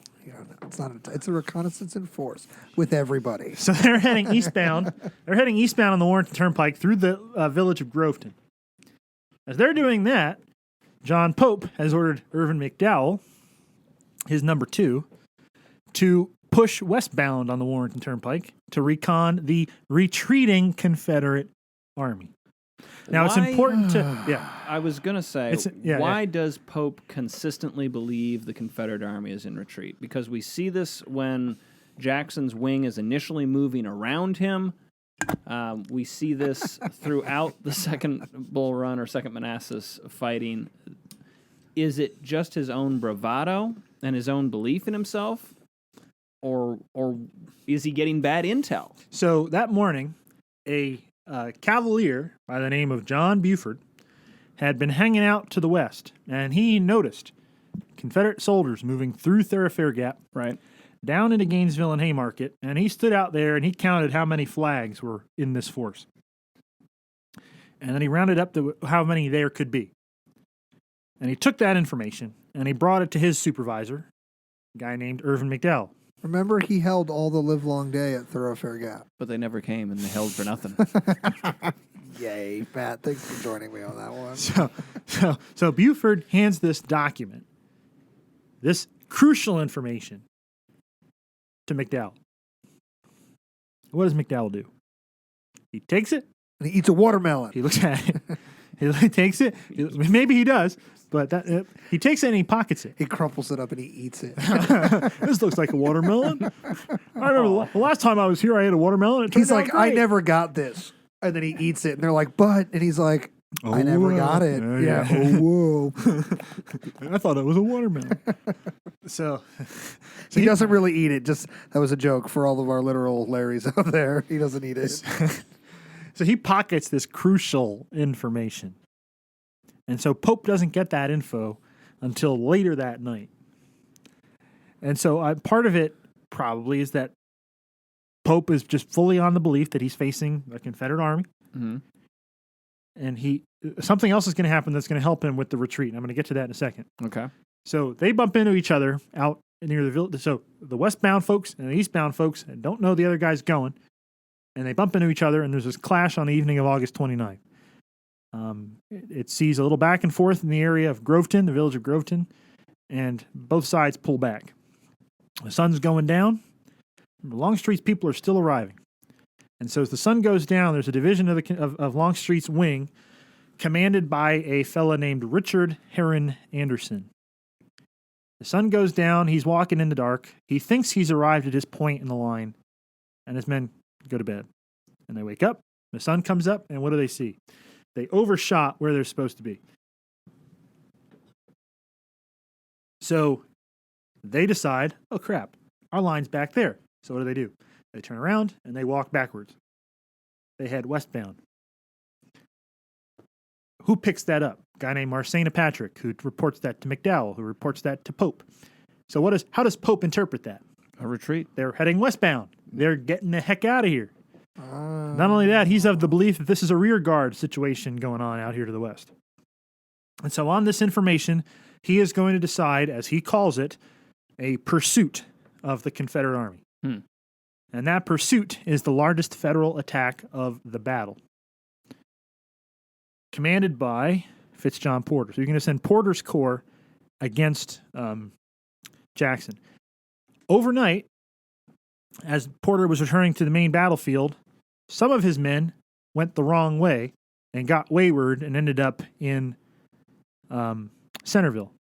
And that included the division commander of one of his divisions, commanded by Morrell, and a brigade commanded by Charles Griffin. If you recall, First Manassas, my artillery guy. Right. So wouldn't it have been something if Charles Griffin was back for battle number 2, commanding infantry on the same plot of land that he and he had guns did on. that. Yeah. I mean, that would have been just, who knows if he would have held or not. The other highlight of this, so this is going to be attack at an area called the Deep Cut. And it's a deep cut because it's the deepest point on the unfinished railroad as it passes through the area.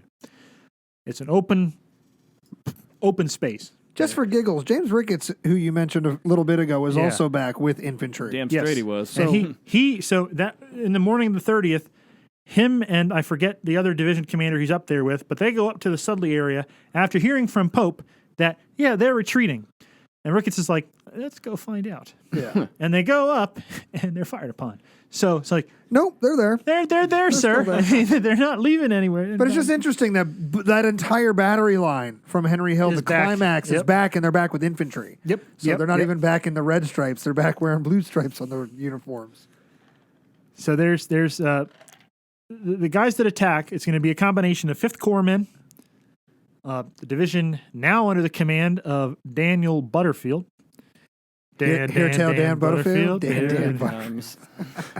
I wondered which one of you two were going to do that. Man loves bugle calls. You got artillery. One for get up and eat. Retreat. I can't stop. We'll be doing this for 30 years. I will just still be ripping these quotes out. That's why I don't like these movies. They've done this. I can't even talk about the history legitimately without just fryboxing up a Buster quote. Dan Butterfield. That's the community. That is who we are. Oy. So this attack's going to be made with Butterfield's people, 2 brigades. It's going to be made by soldiers of the 1st United States Sharpshooters and some of the folks of Rufus King's division, now under the command of John Hatch. Hatch had done the fighting on the federal side at the twilight the night before. Now some of his men are going to be thrown against Jackson's retreating line. Ooh. Retreating in quotes. Jackson is retreating. Sound the alarms. Matt, I can't handle all these shots at the legend. Well, again, that's in quotes. I know, I was kidding. Not really retreating, but, I love Jackson. So...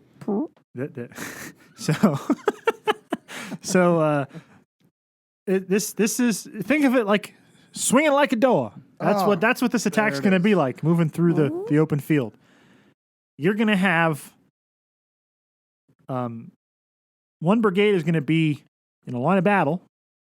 The other one's going to be stacked up by regiment. Okay. And the goal is going to be, as they come out of the woods, they're going to have to deploy from a very, very solid block of people into a line of battle. It's open ground and it's slightly uphill. As they come out of the woods there to attack the to attack the deep cut area, there are 36 Confederate cannon trained right at them. So this block of humanity makes what? A pretty nice target. Yeah. Not only that, they have to swing, and so the guys on the furthest left have to make the biggest turn, which means it's going to take time. which means they pose a bigger target for a lot longer amount of time than the other guys do. Yeah. As they begin to advance across the field at the top, those Confederates aren't going anywhere. They are shooting. A lot of the men are going to shoot. The way the topography is, men from Louisiana were able to shoot down the Union line for the entirety of their advance up the hill, which means as they're advancing up the hill, these Confederates are doing what? Losing ammunition.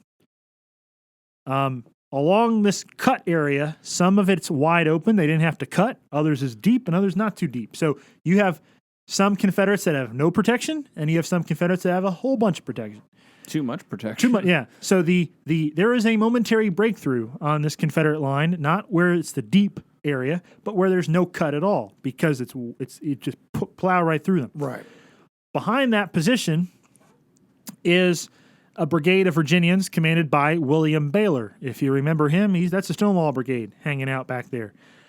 Jackson has ridden up to them and said to make sure that they don't lose the reputation of the brigade as they are ordered in to stem this attack.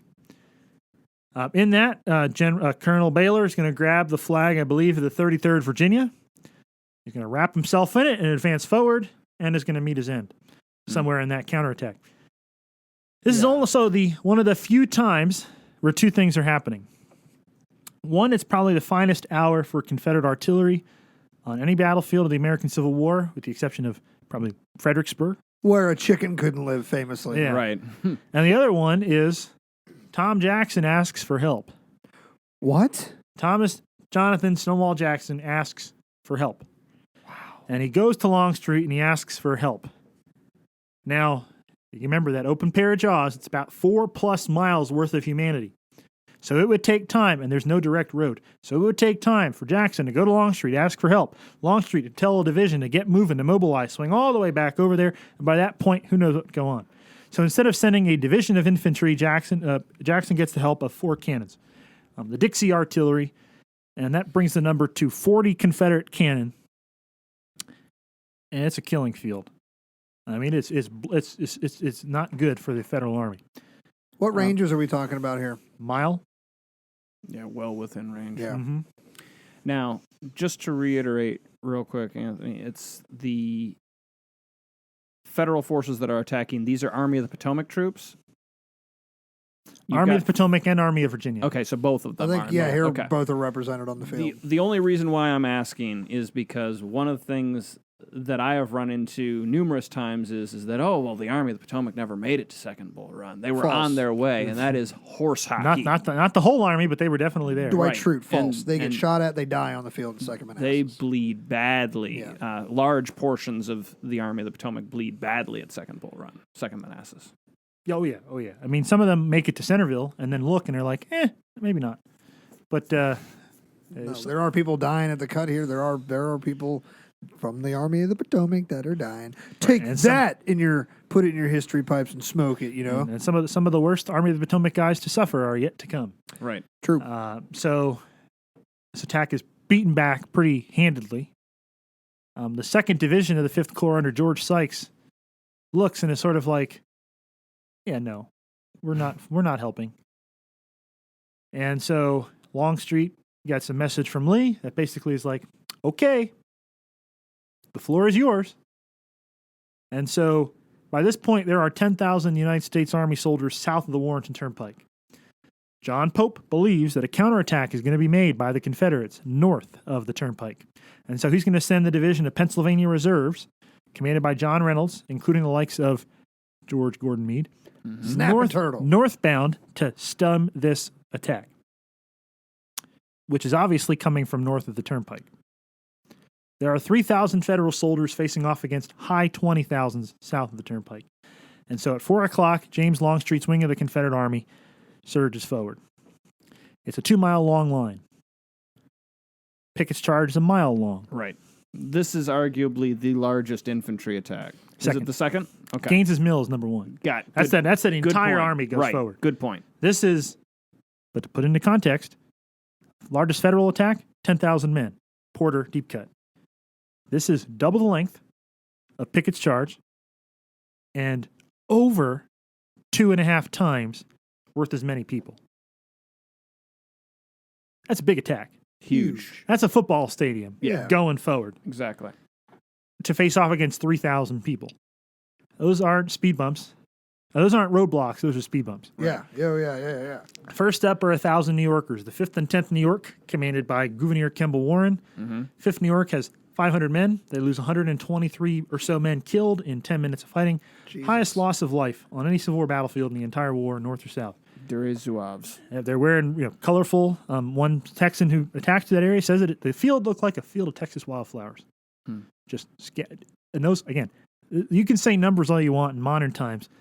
Put that into reality. Those are people. Those are people.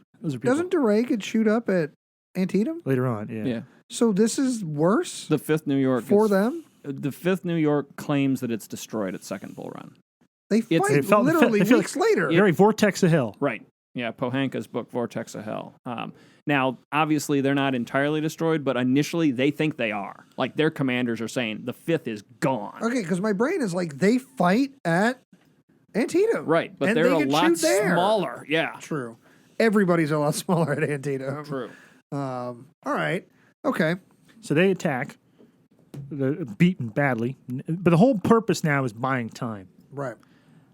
John Pope needs time in order to salvage whatever he's got. And so once he realizes the attack's coming at him that way, he starts to piece together people around Henry Hill, which is going to become the focal point of his defense.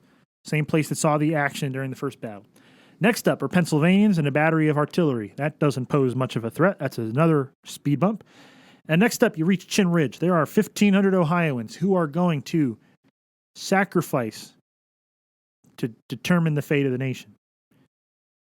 And that's me personally saying that the Union is largely saved by the Ohioans on the 30th of August, 1862.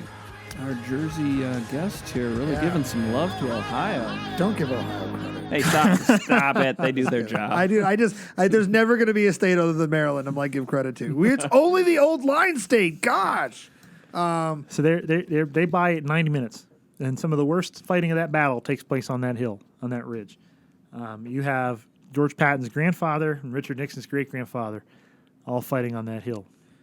George Patton's grandfather survives that fight. And he dies at Gettysburg. Right. I was going to say, because he's killed in another famous fight. And then his Gettysburg. uncle is killed in the valley. That's right. Yeah. I think it's Nixon's killed at Gettysburg, too. I believe he is, yeah. And he's buried there. Is he? Yep. I didn't know that. I think that that famous photo of George Patton and his dad standing at the grave is actually his uncle, right? Or is that his They're both grandfather? there. They're both there. Okay. Yeah. That's In cool. Winchester. That's in Winchester, huh? See, I love Winchester. It's such a random city, obviously huge Civil War significance, but like every time I go down there, I'm like, there's so much that Braddock's expedition, for instance, there's so much down there. So I just, something new. I didn't know that was in Winchester. Very cool. Something to look forward to on our next trip. So it's beautiful. It's a nice city. So the attack has finally broken through Chin Ridge, and it finally reaches the Sudley Road. And now you have a defense on Henry Hill composed of the United States Regular Army. You got the Pennsylvania Reserves. And you got a brigade under a guy named Robert Milroy. Milroy, what a name. Oh, we'll hear about him again, too, in the future. And I'm going to pull up a quote here. Go for it. We love quotes, first-person sources. So, see what I meant? So earlier we talked about this heavyweight fight between the Iron Brigade to be, as I like to call them at this point. And just to be clear, what we're saying is they don't earn that nickname officially, that moniker, until the South Mountain fight in the Maryland campaign, September 14th, 1862. But it's the same guys. They're fighting with the same attitude and things like that. But you can see, we talked about the brutality of that, and it was just the opener to everything else we've been discussing. It got so much worse. Oh, yeah. And so to talk about the fate of the... Oh, go ahead. Lay it on us, Trousseau. To talk about the fate of the nation, Robert Milroy wrote this after the battle. I felt that the crisis of the nation was on hand and that the happiness of unborn millions and the progress of the world depended upon our success. And success they did. They may have lost the battle, but Robert Milroy was able to, and part of that defense, to hold off the Confederate ability to capture that hill and to cut off John Pope's line of retreat. That night, John Pope leaves the field of battle. Robert E. Lee has done what he intended to do, defeat a United States Army. On his terms. On his terms. And he still has stuff on his terms because he can still destroy John Pope's army. And he's going to do that by, again, sending Jackson around the rear of Pope's army to a place called Chantilly. The Dilly and Chantilly. Let's go. Wow. He doesn't like when I do stuff like that. Like I say Dilly and Chantilly. Like he groans. He dies physically and emotionally when I do stuff like that. So Definitely don't let it emotionally. throw you off. Because if I got Jim Burgess, a mutual friend of all of ours, to like me, who's a green and gray favorite of ours, I'm confident that I can handle Matt in actually just warming his affections to my weirdness. So Matt secretly loves everything that I do that's weird. I hit him with dad jokes every night, and he hates it. But he really does love it. So anyway, So Chantilly, big thunderstorm. terrible storm. 2 federal generals are killed there. A guy named Isaac Stevens and one-armed Phil Kearny. That's the guy that I was like, why are you not repping your Jersey guy? Well, my favorite Kearny story is him and Howard having a conversation. Like the Oliver Howard. main Howard. Yeah. One guy with one arm, the other guy with the other arm. And they're like, you know what? We'll be able to buy 1 pair of gloves. And Did you they take say the that? one hand, and I'll take the other. Supposedly they did. Because that's like the 2 guys who met. No, it's not the 2 guys. What am I thinking of? You're thinking of the shoes? I'm thinking of We Were Soldiers. Joey Oh, Galloway's sure. grandfather. They met in Galveston, bought a pair of shoes. Right. I wonder how apocryphal in every war that story is told somewhere. So basically, here's what we learned out of everything we're talking about in this episode. Oliver Howard And Phil Phil Kearny. Kearny were going to buy gloves together when the war was over. Sorry, Oliver, it didn't work out for you. Donate that other glove. Jesus. Well, Jesus. other than the death of those 2 generals and a whole bunch of other soldiers, north and south, Chantilly shows that John Pope can still hold on to his army, and he's able to retreat back to Washington. Chantilly is a federal victory. Ish. Yeah. I think you put it in the win column. I personally think it is because it preserves Some type of people. Right. It preserves Pope's line of retreat. It's certainly not one of Jackson's best actions. It prevents ever. the utter destruction of the Army of Virginia as it is in that moment. Potentially. Yeah. How's that not a victory? Dude, I mean, your choices are absolute destruction or existing somewhat still. Yeah. And they got that one out of it. Right. Yeah. Enough of them are able to get back to Washington. So, so both battles of Manassas end spectacularly miserably For the Federals. for the federal troops. Is the retreat from Second Manassas as chaotic as the first one inevitably becomes? No, because they run retreating to Centerville. They're able to see parts of McDowell's army hanging around that don't help. So the big moral of the story is just like First Manassas or First Bull Run, the federal commander finds himself out of a job. Not only that, Irvin McDowell is present for both defeats. Right. So 0 for 2. He's fine. He finds himself out in San Francisco. John Pope finds himself back out west. Pope's post Second Bull Run story is fascinating to me. We won't tell the whole story, but I do love that he gets sent out to deal with the Lakota, which interestingly, and I'll put this out there publicly because I don't have any shame, and I think learning is a good thing. I just learned this year that Sioux is a derogatory term for the Lakota. And I think that varies from nation to nation, but from what I understand, yes. Yeah, so I didn't know that. So he goes out to deal with the Lakota who are viewed as in an uprising, the Sioux uprising as it's taught historically. Right. But and he gets out there before news of what has happened at Second Bull Run. Well, he doesn't get necessarily all the way out there, but he gets to Chicago. Before the news of the disaster at Second Bull Run has gotten there. Yep. And he's greeted like a champ. Right. I mean, they're like, speech. They're going to his hotel room and his balcony, and he's like, yeah, we're going to get the Sioux and all this stuff. And then, like, he leaves town, and they're like, wait. We just honored What? that. We just honored that guy. What? Yeah. Yeah, good thing he was out of town. So I think that's fascinating. And obviously, that just teases that there's so much more happening in background to the American Civil War. Like, the country that is still in existence, the United States of America, has other business going on. Oh, yeah. And, there are American Indians that are fighting with the cavalry and the infantry troops that are not drawn in. And it's wild. It's fascinating to me that during our American Civil War, you could have served in the U.S. Army and never fought in a Civil War battle. Yeah. Yeah, potentially. Because you could have been involved in a number of other Ooh, things. yeah. Yep. So what happens, before we sort of tee it up to Matt's story, what happens from the Confederate side? They've got Pope and his guys moving back to Washington. They didn't get to crush them. Jackson kind of falters at the end, but it is a stellar Confederate victory. So yeah, Pope's out, McClellan's back in. On the Confederate side, though, let's take a look again. How we started this was that Robert E. Lee, when he assumes command, is 5 miles from Jefferson Davis's front door. By the end of July, he pushes an army double to triple the size away from the Confederate capital.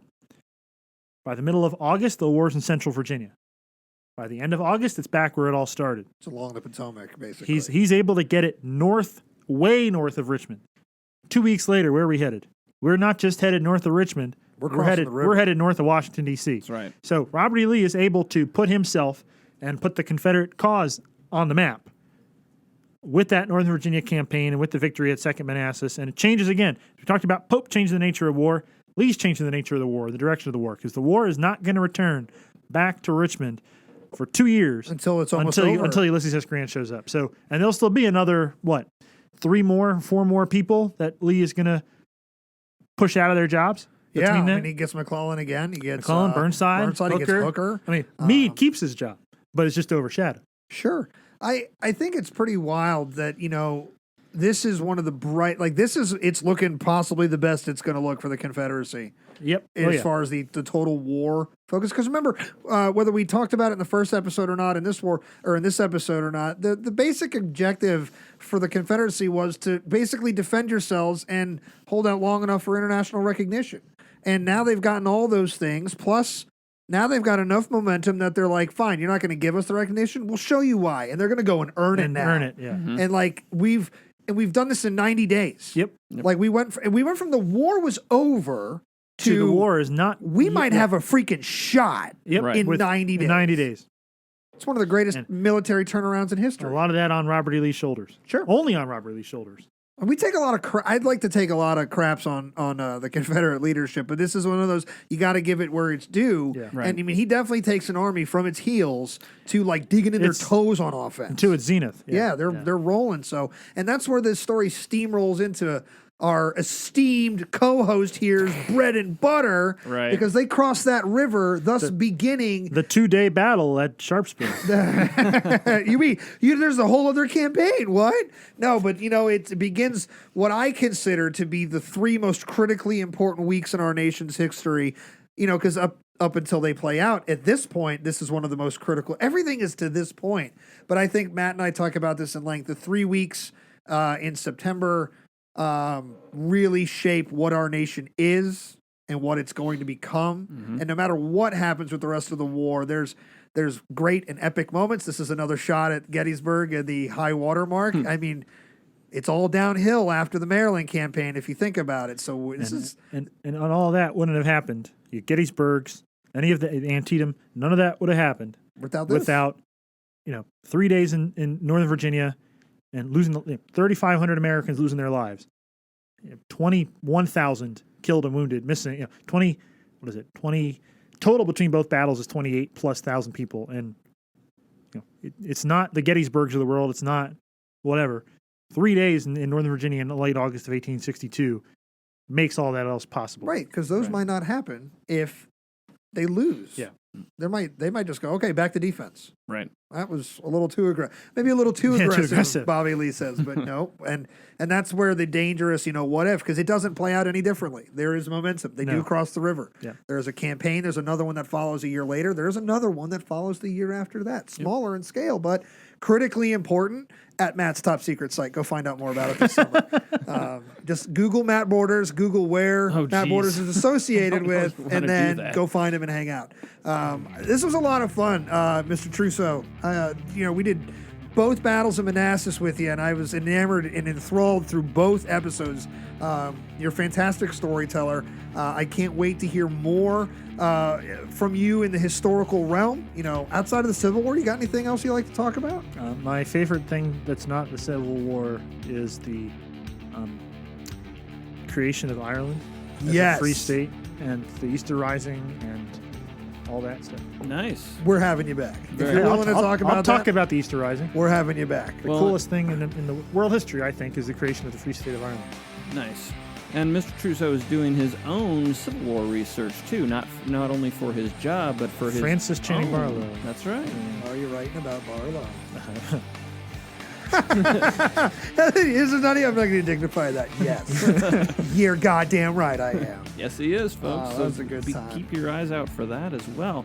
But as we wrap it up today, I just want to say thank you for everyone for listening to the History Things podcast. I'm your host, Matt Borders. Thank you to our guest today, Anthony Trousseau, and of course, my co-host as ever, Pat McGuire. If you'd like to reach out to us here at the History Things podcast, check us out at historythingspodcast@gmail.com. Feel free to send us questions, comments, compliments, or even if you've got some concerns. Hopefully not, though, but Right. you can send them along. If you'd like to touch base with us on social media, of course, it is the History Things podcast on Instagram, and at History Things with Pat for Pat's personal, and at Matt Borders Books for mine. So feel free to reach us out. Again, thank you all for listening to the History Things podcast, and we hope you have a great rest of your evening. Later! Enjoy.